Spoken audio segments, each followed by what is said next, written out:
fishing vessel na pumasok sa municipal waters sa lalawigan ng Palawan na inaprubahan na ng gobernador.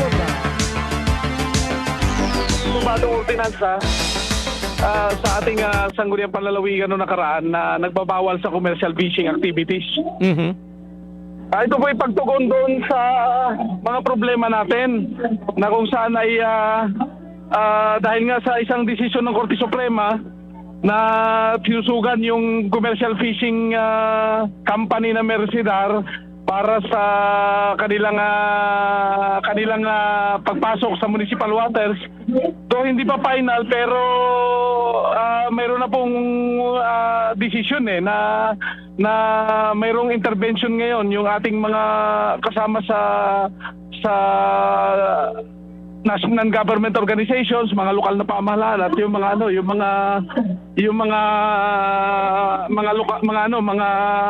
mga ahensya ng pamahalaan katulad ng BIFAR, pero hindi pa kasi final yung decision. Kaya challenge natin. 12 minuto na mga kapuso, makalipas po ang alas 5 po ng umaga. Malaki man ang pag-asa, nakakatigan ito ng Korte Suprema dahil hindi pa pinal ang desisyon.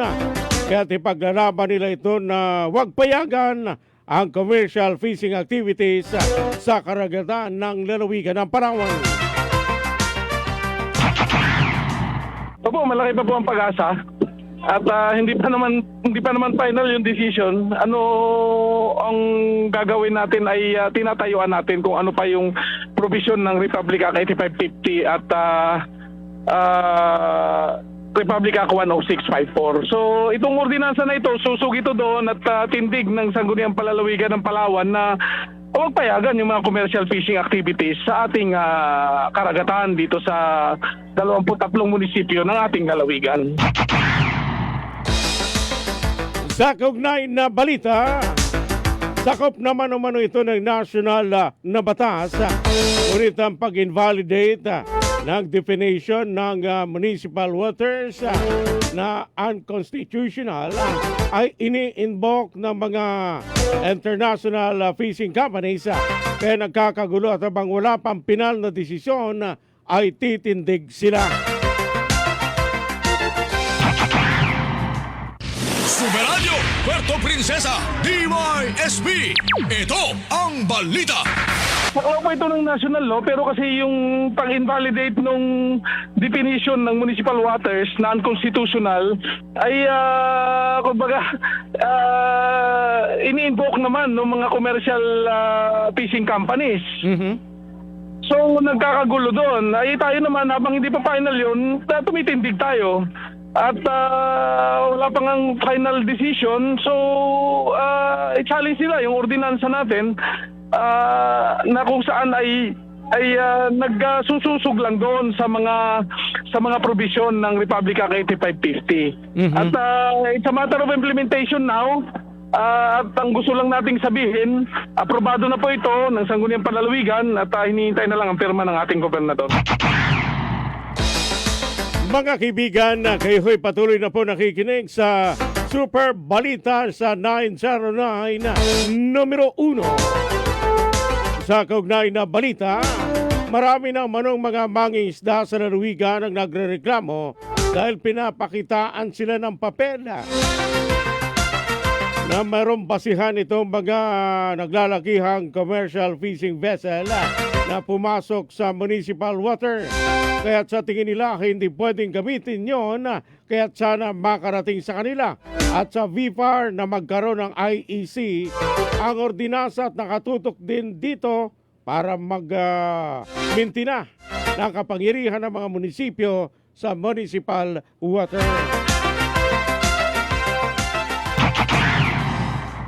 Superadyo, Puerto Princesa, DYSB. Ito ang balita.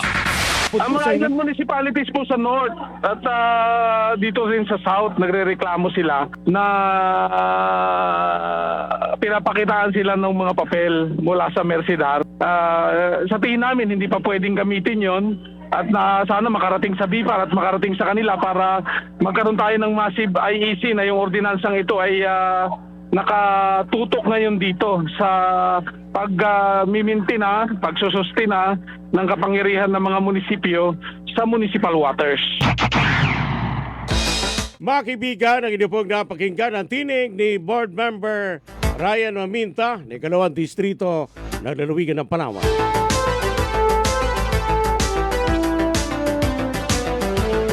Labing-anim na minuto na mga kapuso, makalipas po ang alas 5 po ng umaga.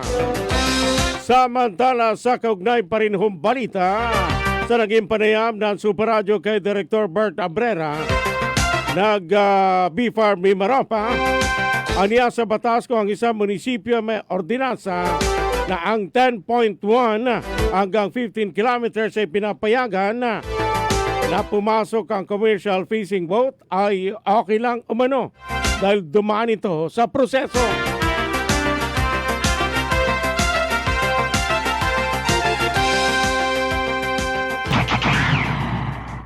Super Radio Puerto Princesa DYSB. Ito ang balita.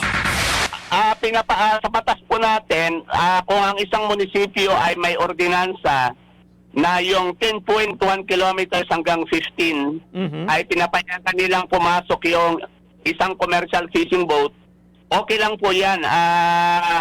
Dahil po yan ay dumaan naman sa proseso, may consultation sa PAMC, inaprubahan ng ating sangguniang bayan, at ang ordinansang yan ay kinungkar pa rin, nireview ng sangguniang panlalawigan, mga board members natin. Mga kapuso, ang inyo pong napakinggan ang tinig ni Director Bert Abrera ng BFAR Mimaropa. Samantala sa kaugnay na balita, sa kanyang pagkakalam na ang munisipyo na pinapayagan ng 10.1 hanggang 15 kilometers ay aga bayan ng Araceli. Pero may iba pa manong munisipyo, pero kung walang ordinansa ay kailangang ipatupad ng batas na mula 15 kilometers sa pabaybay ay bawal ang commercial fishing vessel. Super Radio Puerto Princesa DYSB. Ito ang balita. Ang tandang-tanda kong munisipyo na pumapayag yung 10.1 nila hanggang 15 ay ang munisipyo ng Araceli. Opo. Okay. Tanda ko yan. Pero may iba pang munisipyo, wala lang po sa takuan ko ngayon, pero pwede natin i-provide later on. So, pero kung ang isang munisipyo ay walang ordinansang ganon, mag-a-apply po yung ating national law na 15 kilometers pa baybay, bawal po yan talaga ang commercial. Okay. Samantala mga kaibigan, may panibagong ordinansa. It's a legal issue of law dahil walang provincial waters at municipal waters lang. At beyond 15 kilometers ay national waters. At maganda mo ang ginagawang hakbang ng Sangguniang Panlalawigan para maging isa ang lahat ng munisipyo pagdating sa naturang usapin. Super Radio Puerto Princesa DYSB. Ito ang balita. Opo, ganito po yan. It's po yan, legal issue, matter of law. Kasi tandaan po natin, wala pong provincial waters. Municipal waters lang. Yung summation ng municipal waters, yan na rin ang provincial waters. Beyond 50 kilometers ay national waters na yan. So, hindi po ako makapag-comment ngayon, pero maganda po yung move ng ating sangguniang panlalawigan para maging unified yung lahat ng munisipyo. Kung may ganon, mas maganda na nga po. Pero siyempre, hindi natin din pwedeng pasubalian yung Republic Act 8550. National law po natin yan, Republic Act yan, na talagang binibigyan ng kapangyarihan ang ating mga municipal local government units na nakalagay po doon. Kaya sa tingin ko po, kahit na yung ginawa ng provincial board may move na ganon, ay ordinansa po yan. Siyempre ang Republic Act mas mataas sa ordinansa. Mga kaibigan, ang inyo pong napakinggan ang tinig ni Director Bert Abrera ang Regional Director ng BFAR, Mimaropa. Mga kapuso, punta na ho natin ang ating pong sports update.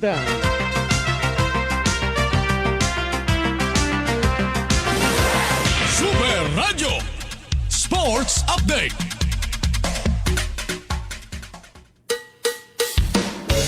Ihatid ho sa atin yan ni Super June Vicer Bantacudo. Para po sa ating pong sports update, Super June, pasok!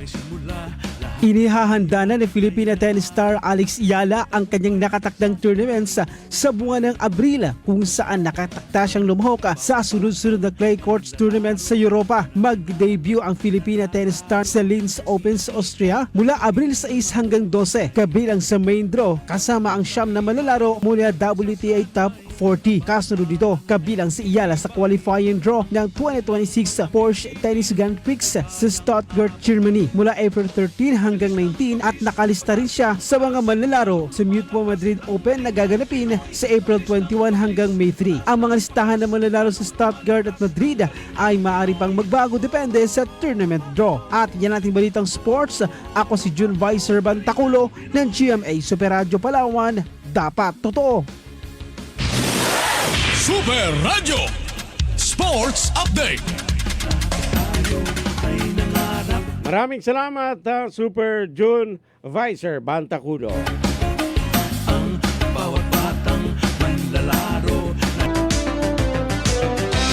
May inaasahan na naman hong pagtaas, mga kapuso, sa presyo ng krudo. Pero mukhang may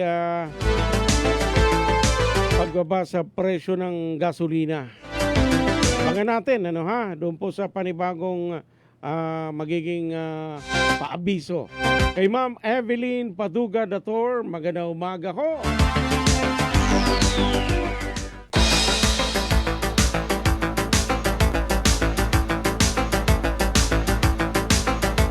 At sa mga kapuso po natin dyan po sa Barangay Santa Cruz. Inaasahan ho mga kaibigan na mayroon pong paparating na panibago. Na umaabot ng 1.04 milyong bareles ng krudo sa ating pong bansa. Yan ho yung inanunsyo ho ni Executive Secretary Ralph Recto.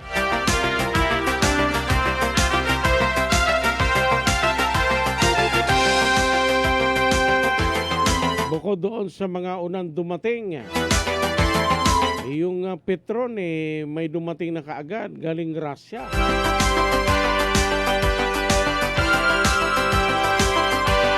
Kung ating pong matatandaan, kinumpirma rin ni Pangulong Ferdinand Marcos Jr. na napapanatili ng ating pong bansa, mga kapuso, yung sapat na supply ng krudo kung saan magtatagal ito ng hanggang Hunyo at 30 ng kasalukuyang taon. Mahigit 700,000 na barilis na ng Russian crude oil ang dumating na sa ating pong bansa noong March 23. Na ito ho, binabanggit ko po, yung in-order ko ng Petron.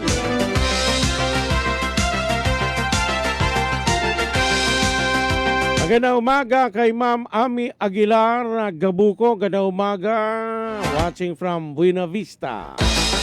Magandang umaga ho sa mga taga Buena Vista, Magandang umaga ho sa inyo, lalo na yung mga nagrereklamo ng mga mangingisda ho natin dahil binakod daw ho yung dalampasigan.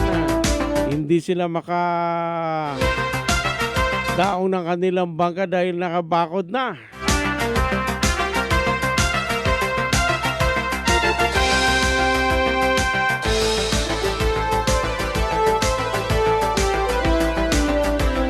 Iginit din ho ng ating pong Pangulong Ferdinand Marcos Jr. na wala siyang isinasantabing mga suhestyon. Lahat daw ho ng opsyon ay tinitingnan ng Malacanang. Kinukonsidera din ho yung pagtugon doon po sa patuloy ho nating naranasang krisis. Ano ho?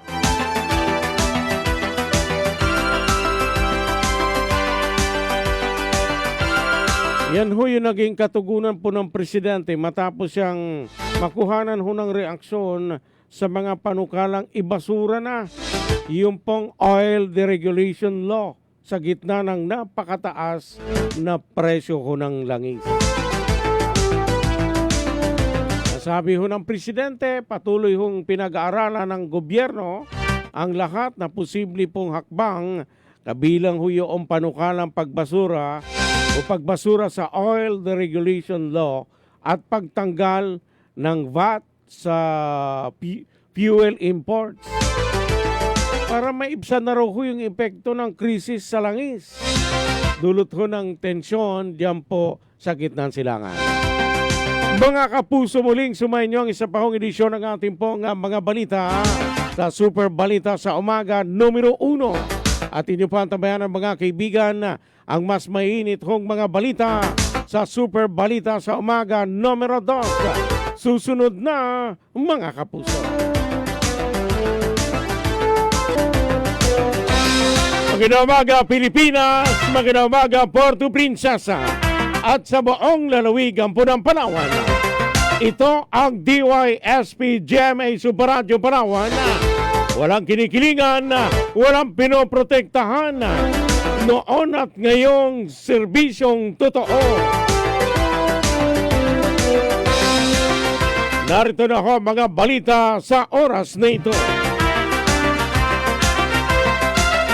Ayon ho sa Pag-asa, mga kapuso, wala pa rin hong binabantayan na anumang sirkulasyon o sama ng panahon sa loob at labas ng ating pong bansa. Ang buong Visayas, Palawan, kasamang Isla ng Kalayaan at lalawigan ng Occidental Mindoro makakaranas ng bahagyang maulap hanggang sa maulap na papawirin na may pulo-pulong mga pag-ulan, pagkulog at pagkidlat dahil sa localized thunderstorms. Ang Visayas, Palawan, kasamang Isla ng Kalayaan at lalawigan ng Occidental Mindoro makakaranas na mahina hanggang sa katamtaman na hangin mula sa silangan hanggang hilagang silangan na may mahina hanggang sa katamtaman na pag-alon sa karagatan.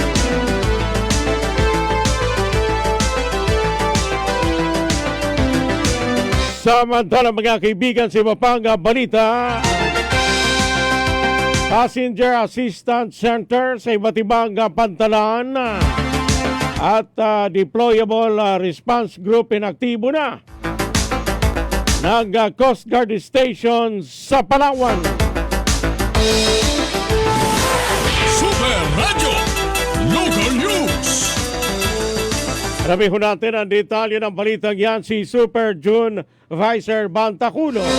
Sa detalye ng balita, pasok! Inaktibo na ng mga Coast Guard stations sa lalawigan ng Palawan at Puerto Princesa ang kanilang Passenger Assistance Center. Ngayong nakataas na rin ang heightened alert status ng Philippine Coast Guard sa lahat ng kanilang himpilan para sa Oplan, Biyaheng Ayos, Semana Santa at Summer Vacation 2026 simula March 28 hanggang April 5, 2026. Layunin nitong matiyak ang maayos at ligtas na biyahe ng mga malalayag at mga biyahero ngayong peak travel season ng Holy Week at Summer Month. Inaktibo rin ng PCG sa lahat ng stations at substations ito ang mga deployable response group upang pag-ibayuhin ang maritime safety at security sa iba't ibang lugar, lalo na sa mga beach resort na walang lifeguard upang maiwasan ang insidente ng pagkalunod. Layunin ng hakbang na ito na palakasin ang kahandaan sa operasyon at kapasidad sa pagresponde ng Coast Guard sa mga maritime emergency at makapagbigay ng agarang pagresponde at makapagsagawa ng search and rescue operations at palakasin ang kakayahan sa pagpapatupad ng batas. Ako si June Vicer Bantaculo ng GMA Super Radio Palawan. Dapat totoo. Alas 5:45 na ho ng umaga. Samantala mga kaibigan, sa kaugnay na balita, Inilagay sa heightened alert status ang lahat ng mga istasyon at substation, lahat ng unit ng nasasakupan ng Coast Guard District Palawan. Kay Lieutenant Junior Grade Angelic Tagadtad, ang tagapagsalita ng Coast Guard District Palawan, sinabi nito ng noong March 28 ay itinaas na ang alerto ng Coast Guard. Sinabi nito na handa na rin ang Coast Guard District Palawan para sa Semana Santa. Maglalagay na rin umano ng mga malasakit help desk ang Coast Guard sa mga pantalan. Super Radio Puerto Princesa DYSB. Ito ang balita. Handang-handa na po ang Coast Guard District Palawan ngayong darating na Semana Santa. Since we are expecting po heavy influx ng passengers starting today, March 28 until April 5, 2026, all units po ng Coast Guard District Palawan, stations, substations will be placed po on heightened alert. And naka-standby na po ang ating mga land, water, and air assets and ready for deployment po once kailanganin. And in coordination po with the PPA and LGUs, mag-establish na po tayo ng DOTR Malasakit Help Desk sa ating mga pantalan. Maaari po ditong lumapit ang ating mga passengers if they need help po with anything. Also, we deployed additional K9 working dogs po to help with the baggage inspection para po maiwasan din yung pagdadala or pagsasakay ng mga pinagbabawal na items na tulad ng mga explosives or flammable materials po. Naglagay din po tayo ng medical teams and we will activate our deployable response group. Ang balitang ito ay inihatid sa inyo ng Ang balitang ito ay hatid sa inyo ng BioFlu. 2 or more symptoms, baka flu na yan, i-BioFlu na. Ang balitang ito ay hatid sa inyo ng Rexidol Forte. Mas bilis banat sa 4. Alas 5:47 na ho ng umaga. Mga kaibigan, kayo ho'y patuloy na po nakikinig sa Super Balita sa umaga numero 2. Samantala sa kaugnay na balita, panalakasin din ng Coast Guard District Palawan ang gagawing mga pre-departure inspection sa mga barko para masiguro na lahat ng mga sasakyang pandagat ay seaworthy bago ito umalis. Nag-deploy na rin ang Coast Guard ng mga rescue swimmers dahil sinasang pagdagsa ng mga tao sa mga coastal beaches, kaalinsabay din ang pagpapalakas ng mga seaborne patrol. Dahil po ina-expect din natin na dadagsa ang ating mga kababayan sa ating mga coastal beaches, nag-deploy din po tayo ng ating mga rescue swimmers. We will also intensify our coastal and seaborne patrols. And most importantly po is our intensified pre-departure inspection po to ensure that all vessels are seaworthy before they sail po. Of course, sir, titignan po natin dyan kung overloading o hindi. And once po overloading, hindi po natin yan hahayaan na makapaglayag. Mga kaibigan, ang inyo pong napakinggan ang tinig nito pong si Lieutenant Junior Grade Angelic Tagadtad, ang tagapagsalita ng Philippine Coast Guard sa Palawan. Ulitin pa kinyo pong mga orasan ng tamang oras, alas 5:49 na ako ng umaga. Samantala ito pong Department of Health nakataas sa Code White Alert ngayong Semana Santa. Super Radio Local News. Alamin ko natin ang detalye ng balitang yan, si Super June Vicer Bantaculo. Meron pong detalye ng balita. Pasok! Nakalerto na ang Department of Health ngayong Semana Santa matapos magpatupad ng Code White Alert mula March 30 hanggang April 6, 2026. Saklaw nito ang mga regional health centers at mga ospital upang matiyak ang kahandaan sa anumang medical na pangangailangan ng publiko. Sa ilalim ng Code White Alert, naka-standby 24/7 ang health emergency teams, sapat ang health commodities at handa ang mga emergency room ng mga DOH hospitals para sa agarang pagtugon sa mga aksidente sa kalsada, injuries at iba pang health emergency sa panahon ng Semana Santa. Pinapayuhan ng kagawaran ng publiko na maging maingat sa biyahe at sundin ang mga safety measures upang maiwasan ang disgrasya. Ako si June Vicer Bantaculo ng GMA Super Radio Palawan, dapat totoo. Super Radio Puerto Princesa DYSB. Ito ang balita. 10 minuto po mga kapuso bago sumapit po ang alas 6 po ng umaga. Tuloy-tuloy po tayo sa ating pong mga balita. Inihayag ni Pangulong Ferdinand Bongbong Marcos Jr. na sapat ang supply ng krudo sa bansa hanggang sa katapusan ng Hunyo ng taong kasalukuyan. Pinaliwanag din ng Pangulo na may pagkakaiba sa presyo ng pag-aangkat ng krudo at finished fuel products. Mas mahal din naman ang refined fuel katulad ng diesel kapag iniaangkat. Nauna nang idineklara ni Marcos ang State of National Energy Emergency noong Marso 24. Dahil sa patuloy na pagtaas ng presyo ng produktong petrolyo, meron naman ng humigit kumulang 45 araw na supply ng fuel ang administrasyon noong Marso 20 at kumukuha pa ito ng karagdagang 1 milyong bariles ng langis bilang buffer stock. Kasunod nito nilagdaan na rin ng Pangulo ang Executive Order number 110 habang inaasahang tataas ang presyo ng diesel mahigit 130 kada litro at lampas 100 naman kada litro sa gasolina ngayong linggo. Inaatasan ng naturang Executive Order ang Department of Energy na magsagawa ng mga nararapat na hakbang upang mapanatili ang katatagan at sapat na supply ng enerhiya ng bansa. Habang nagpapatuloy ang kaguluhan sa gitnang silangan, kamakailan lang dumating na rin sa bansa mahigit 700,000 na bariles ng Russian crude oil na kontrata ng petrolyo. Alas 5:52 na ho ng umaga. Samantala mga kaibigan, maaari manong sumipa ng hanggang 1,500 ang presyo ng isang 11 kilogram na tangke ng LPG, itong liquefied petroleum gas sa buwan ng Abril. Yan ho ang naging pahayag ng LPG Marketers Association, itong LPGMA.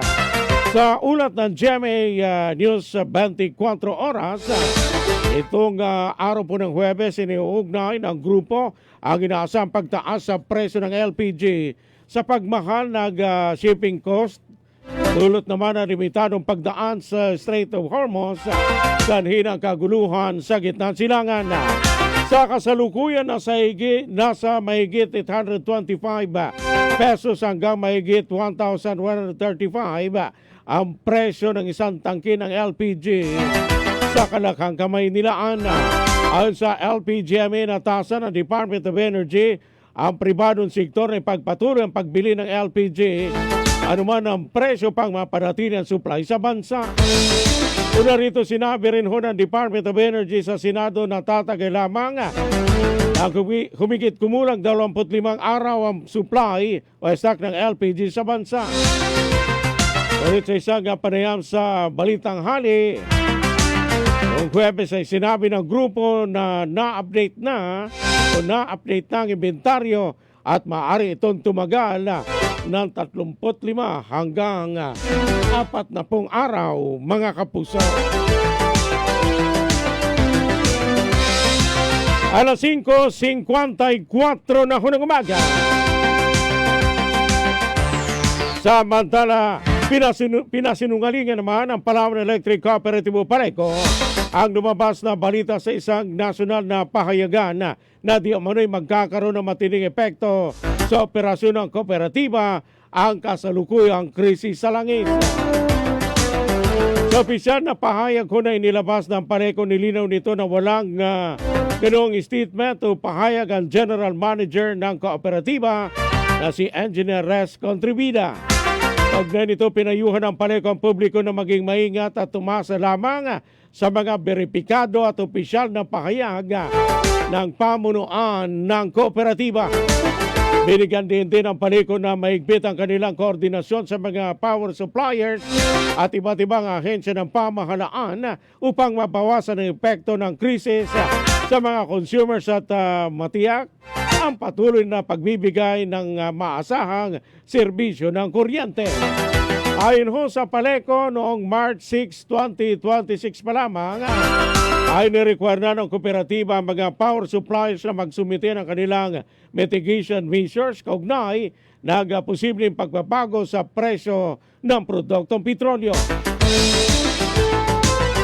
Siniguro rin ang kooperatiba na tatalima at ipatutupad nito ang mga direktiba, advisories at issuances mula sa mga kinukulang ahensya ng pamahalaan, partikular sa mga hakbang para sa proteksyon ng consumers ng paleko.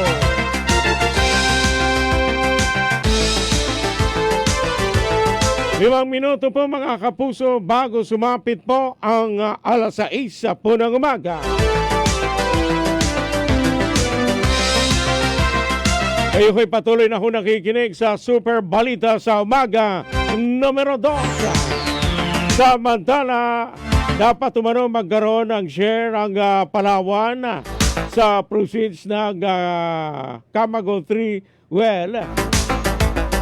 Kasunod na matagumpay na ginawa drilling at testing ito. Sinabi ni Board Member Winsor Arzaga ng unang distrito ng Palawan dapat gawin na ng pamahalaan palaluwigan ng narapat na hakbang na ang Palawan na frontline province o nakaharap sa Camagos Malampaya ay mabigyan ng benepisyo sa proceeds ng natural gas.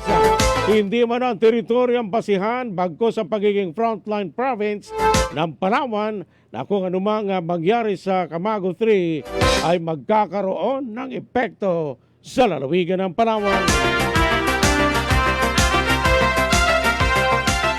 Dahil panibagong yan, ang oil field yan, ang provincial government ngayon should work for it na yung Palawan bilang frontline province na nakaharap sa Malampaya, Camagos, dapat mabigyan tayo ng mga benepisyo out of the proceeds of that natural gas. So balik tayo ulit doon sa usapan na dapat yung Palawan ay mayroong share dyan. Hindi na yung basayan natin dyan, hindi na yung teritoryo. Kasi sinasabi ng Supreme Court, wala naman sa teritoryo ng Palawan yan. Yan ay parte na ng Estado. Beyond our territorial waters, beyond our municipal waters, nandun yan sa labas. Although na sa labas yan, ng ating territorial sea, hindi na ngulugan na hindi tayo maapektuhan yan. Ang tawag po dyan, tayo yung mga frontline provinces, frontline municipalities na kung ano man ang maging problema dyan, tayo ang tatamaan. Yung ating ecosystem dyan, madidisturb yan, may epekto yan sa ating mga mangingisda. Kung mayroon ng oil spill dyan, sino ang unang tatamaan? Simple tayo. Mga kapuso, hindi pong napakinggan ang tinig ni First District Board Member Winsor Arzaga. Hindi na nga tayo nakinabang doon sa una na operasyon ng Malampaya, kung meron man, pero mas nakinabang ho yung Central Luzon. Samantala sa kaugnay na balita, bago pa mano-mano ang pagkakatuklas ng karagdagang source ng natural gas sa Malampaya, ay kay Board Member Arzaga mayroon namanong inihaing panukala si 2nd District Congressman JCA na mga bayan o probinsya na tatamaan ng kahit anumang mga development na makasisira sa ecosystem ay dapat magkaroon ng mga karampatang kompensasyon sa mga bagay na yan. Umano maaring makinabang ang lalawigan ng Palawan. Lumalabas yung balita tungkol sa new discoveries. Mayroon ng file na bill si Congressman Alvarez na yung mga probinsya, bayan, tatamaan ng mga whatever development na mga kasira sa ecosystem ay daw mayroong karampatang compensation for whatever future damage na ma-incur. Sa note na yan, dyan po tayo pwede makinabang na bagong natuklasan o nakita, na rediscover na source of natural gas dito po sa Malampaya. Mga kaibigan, ang inyong pong napakinggan ang tinig ni Board Member Winsor Arzaga ng unang distrito na lalawigan ng Palawan. Mga kapuso, saglit na ho, magko-commercial lang ho kami. Huwag ho kayong aalis, babalik pa rin po ating pong mga balita. Balikan ko natin ang ating pong mga balita dito pa rin sa Super Balita sa Umaga numero 2. Samantala mga kapuso, kaugnay naman sa krisis natin pong naranasan, krisis sa enerhiya, sinabi ni Board Member Winsor Arzaga ng unang distrito ng Palawan na magkakaroon ng pag-localize sa mga direktiba na inilabas ng Pangulo. Gumagalaw na rin umano ang Price Monitoring Council para makita yung galaw ng presyo ng mga bilihin. Aniya lahat na nakalagay sa mga probisyon sa ginawang deklarasyon ng Pangulo ay maaaring gawin sa level ng probinsya nang sa gayon ay may mabawasan ang epekto sa atin, lalo na sa mga mangingisda, magsasaka at mga minimum wage earner na nakadepende sa ng malaki sa mga produktong petrolyo. Superadyo, Puerto Princesa, DYSB. Ito ang balita. Dahil po ngayon merong energy crisis declared by the President, kami naman po sa Sanggunian, sa session namin ng Martes, pinaipasaw namin na i-localize natin yung ginawang direktiba ni President. And of course, si Governor Ami Alvarez is on top of the situation. Pinagalaw na niyang Price Monitoring Council para tingnan yung mga galaw. And then yung lahat na nakalagay na provision doon sa deklarasyon ng Presidente ay pwede natin gawin dito sa level natin sa probinsya. And sa ganoon ay ma-mitigate natin, mabawasan man lang yung sa atin sa mga fishermen natin, regular wage earners, magsasaka na largely dependent sa gasolina o diesel sa ating Mga kaibigan, ang inyong pong napakinggan ang tinig ni Board Member Winsor Arzaga ng unang distrito ng Palawan. Samantala sa iba pang balita, umabot na sa mahigit 39 na libong aplikasyon for registration ang natanggap ng Commission on Elections sa Palawan sa iba't ibang mga bayan sa lalawigan.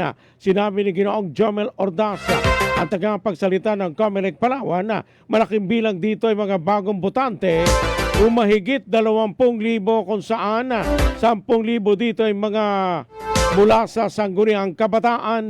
Nagsasagawa din umano ng mga special satellite registration ng mga tanggapan ng COMELEC na siyang dahilan ayon kay Ordaz kung bakit mataas ang turnout ng voters registration. Superadyo, Puerto Princesa, DYSB. Ito ang balita. Ang registration natin ay inaabot na ng 20 to 23 weeks. Doon po sa data natin, as of March 21, mayroon na po tayong 39,653 na na-receive po na application for registration. Mga bago po natin botante, nasa 20,000 po yun, mga 10,000 po yung SK doon, yung 15 to 17. Actually, yung satellite registration, yung mga special satellite registration, yan po yung dahilan kung bakit lumaki yung turnout natin sa registration. Halos lahat po ng ating mga election officer ay nagsasagawa po ng mga satellite registration. Mga kapuso, sa kaugnay na balita, magpapatupad naman ng work from home arrangement ang COMELEC sa bawat araw ng Lunes sa buwan ng Abril. Kaugnay nito, sinabi ni Ginoong Ordaz na walang gagawin ng mga voters registration. Ito pang ibinibigay na serbisyo ang COMELEC katulad ng issuance ng voter certification at iba pang mga transaksyon sa opisina ng COMELEC. Sa kabila nito, magiging bukas naman ang tanggapan ng COMELEC mula Martes hanggang Sabado. Ito manoy bilang suporta ng COMELEC para sa energy conservation na ipinatutupad ng pamahalaan.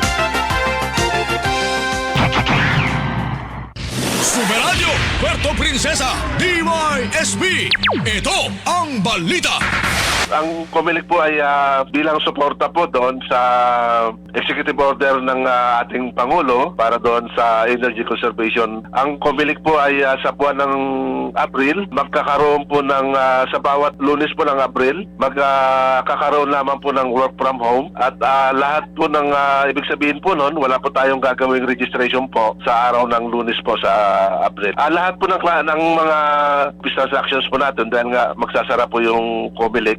Kapag Lunes lang po, dinawin po natin. Kapag Lunes lang po, every Monday lang po ng April, close yung office natin. Wala rin pong mga issuance ng voter registration, saka kung ano-ano man pong iba pang transaction. Halimbawa, yung mga nagre-request po ng mga copy ng mga CUC, mga ganyan po, no? So wala po tayo kapag Monday po ng April. Pero from Tuesday po hanggang Saturday, bukas po ang ating opisina. Mga kaibigan, ang inyo pong napakinggan na tinig ni Ginoong Jomel Ordaz, ang tagapagsalita ng Commission on Elections sa lalawigan ng Palawan. Parang yung Pag-ibig Fund Office ho natin, ganun din,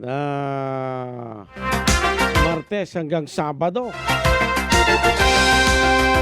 Yung pasok ko nila sa kanilang opisina.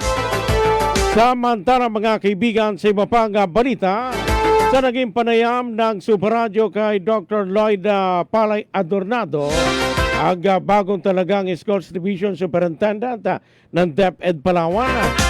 Anya sa kanyang unang araw ay natutuwa siya dahil mainit ang pagtanggap, pero kinakailangan nilang pumunta ng Kamaynilaan upang saksihan ang pagpapalit ng paumuno ng bagong Regional Director ng DepEd.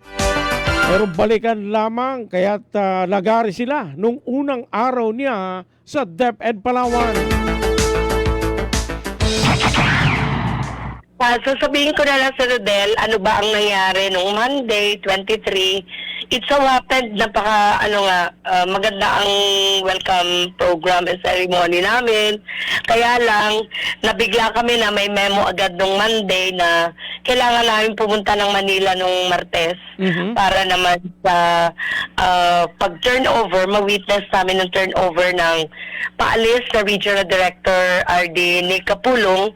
Papunta na siya ng Car Region. At yung bagong installed ay yung Regional Director na from Pampanga din, si Sir Ronnie Malyari.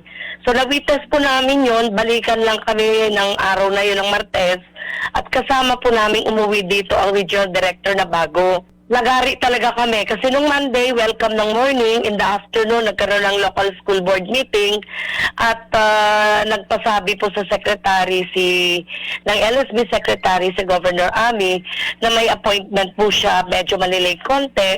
So ang inyong lingkod na po kaagad-agad ang presiding officer. So marami pong napalakay that day nung Lunes. Martes, biyahe kami ng Manila. Pag-uwi namin ng alas 8 ng gabi, kasama naman namin yung bagong director, regional director. Mga kapusang inyo pong napakinggan ang tinig ng ating pong bagong Schools Division Superintendent ng DepEd Palawan.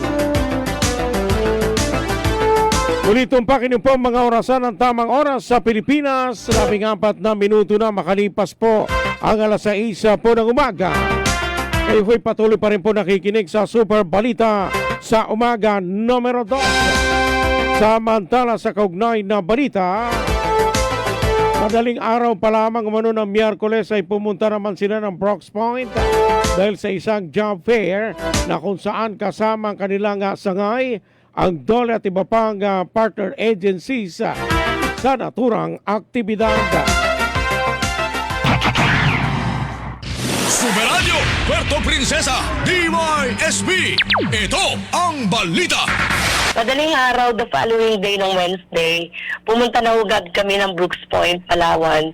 Kasi isa-isa po na nag-implement ng serbisyo fair or jobs fair, yung atin pong sangay, katuwang ang DOLE, other partner agencies, ang PSA, kung saan almost mga 10 po na mga schools na merong senior high school learners ang nag-register, nag-apply on-site ng mga kaya po nila at akma sa kanilang skills na mga trabaho.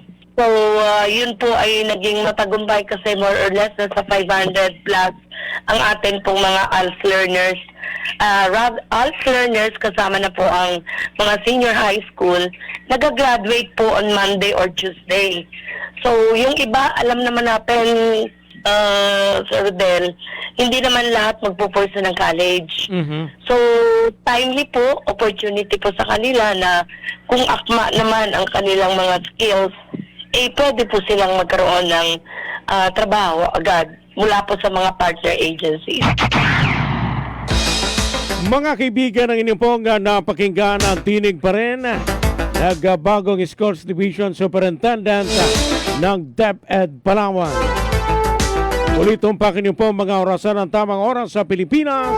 16 na minuto na makalipas po ang alas 6 po ng umaga. Kayo ko'y patuloy na po nakikinig sa Super Balita sa umaga numero 2. Samantala mga kaibigan, sa kaugnay pa rin hong balita ay pa kay Superintendent Adornado.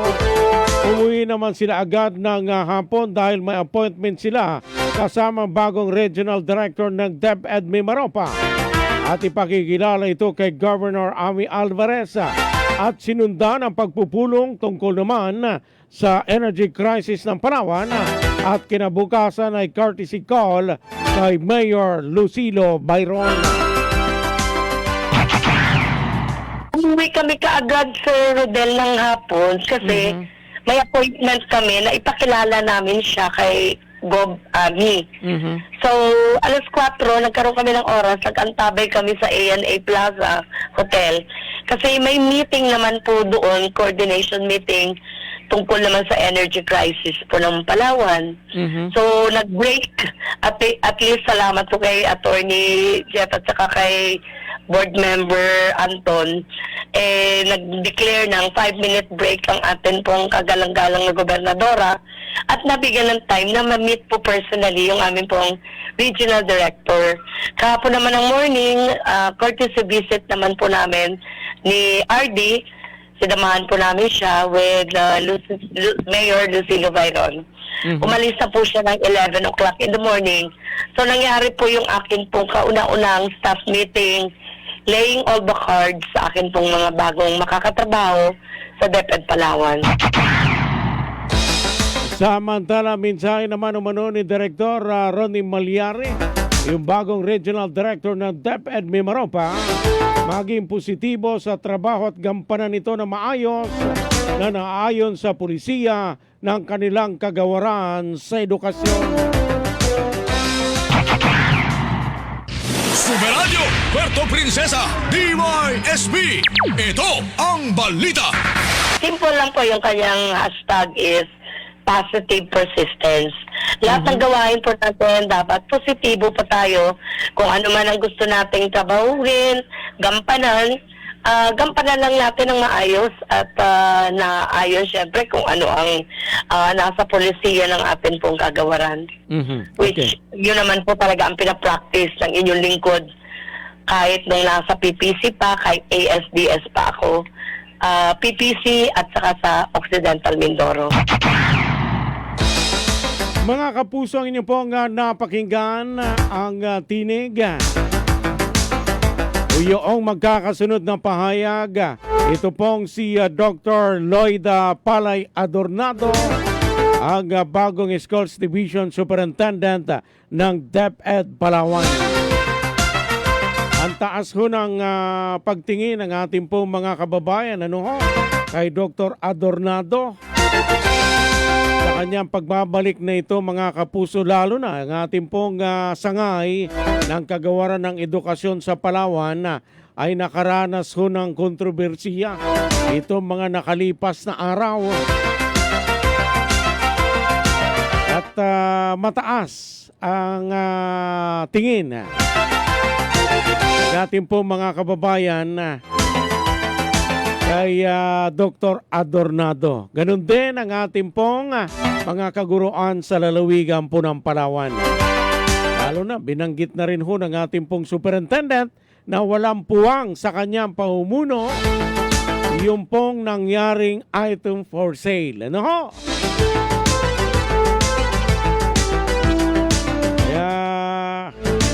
Kaya asahan po yan, Ma'am Lloyds, ng ating pong mga kababayan sa inyo pong pamumuno. At ganun din yung pong mga EO, yung mga administrative officers na dapat naka-assign sa iba't ibang mga eskwelahan ay babalik muna doon po sa kanilang mga place of assignment. Saka lang ho babalik ng division office kung kailangan ng kanilang serbisyo. Pero dapat daw ho yan ay doon talaga sa mga eskwelahan kung sila naka-assign. O sa mga distrito na kung saan po sila naka-assign. Abangan ho natin mga kapuso yung pong mga pagbabago at sabi nga ni Dr. Adornado, ang kanyang gagawin ay lahat ay naayon o nakaangkla doon po sa mga pulisiya at patakaran ng kagawaran ng edukasyon. Hindi siya gagawa ng sarili niyang batas o sarili niyang pulisiya. Mga kapuso, tayo ho ay nakikipag-ugnayan na sa DOST Pag-asa Station.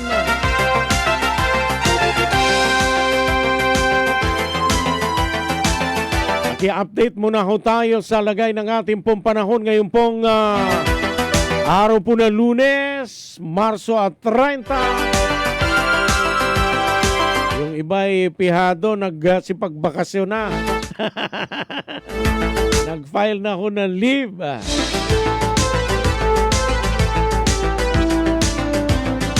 Para mas mahaba po yung pahinga.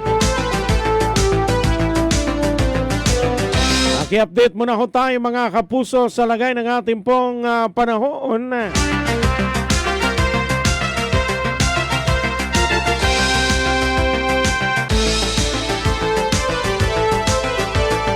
Si Sir Allen, lusok ang ating pong mga kaugnayan.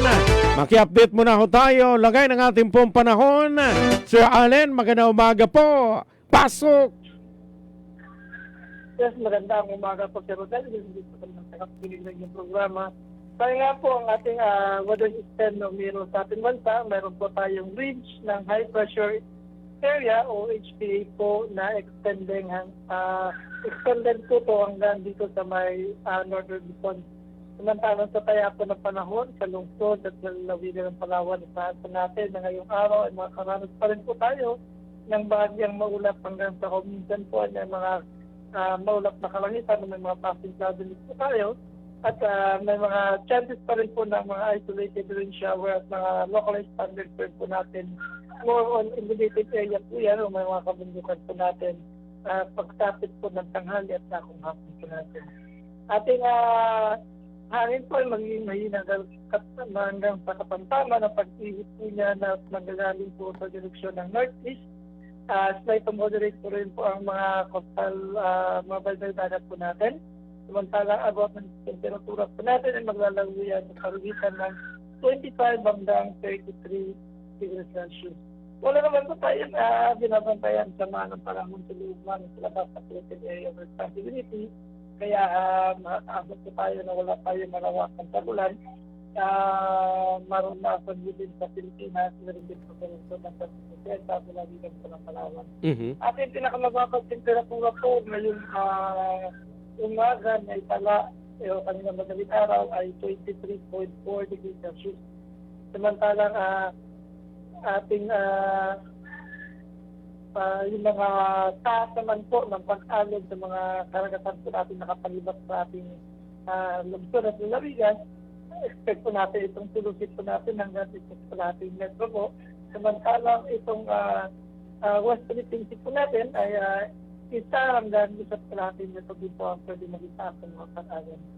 Ating heat index po ngayong araw po, expect po natin na itong Puyo area po ay up to 37 degrees Celsius po yung pwede maging init factor na maramdaman nila dyan. Samantalang Aguilan po natin up to 38 degrees Celsius naman po. Ang Puerto Princesa po ay up to 37 degrees Celsius. Samantala po, itong Coron po ay up to 38 days suggested po yung pwedeng maging o yung heat index po, yung init factor na pwede maramdaman.